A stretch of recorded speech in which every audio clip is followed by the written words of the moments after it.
kooru bay seex daw pikiira tax ndoguwul dem na hôpital fajuwul nax na waa bërëb ba ci xel wiiri wiiri rekk ba ñëw daw pikiira tax ndoguwul dem na hôpital fajuwul nax na waa bërëb ba ci xel wiiri wiiri rekk ba ñëw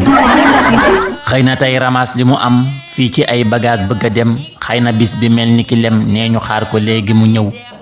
jóg na gàddu peel ba di wër kër këreey li fiy yore kër góor de dóori waar a ko war muy ci tàng mbaate mu léw xëy na dox ba boori ineer jant baa nga ko tolli ci yuur saay di wetti ñaq di tuur naan moo kaw sama lu fa xew kaw kabus sa yaare ñooy dàqe faf mu am bu ca njuuy teenu burju yee xaw a deey tax ba lii ngelaw dinu gaw jawwu jaa ngi mel ni ki taal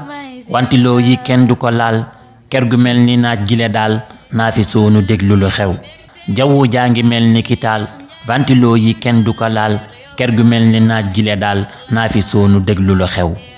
noona fàllu kan fotokat woo ko foofa dal di ko jot jox ko foosu 5 ci met kaaref saay di wax awu law bàyyi àngu foos ba di gas diir bu gàtt bët ya di bas ne bu ngeen gisut li mu gis na tey malaaka mu ndaw gis na tey malaaka mu ndaw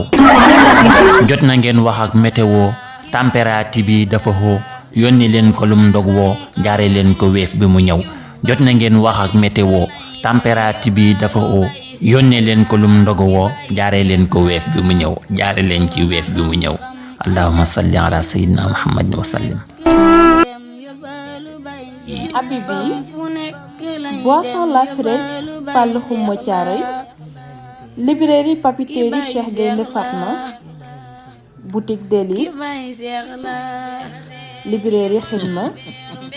Xawdu Business Company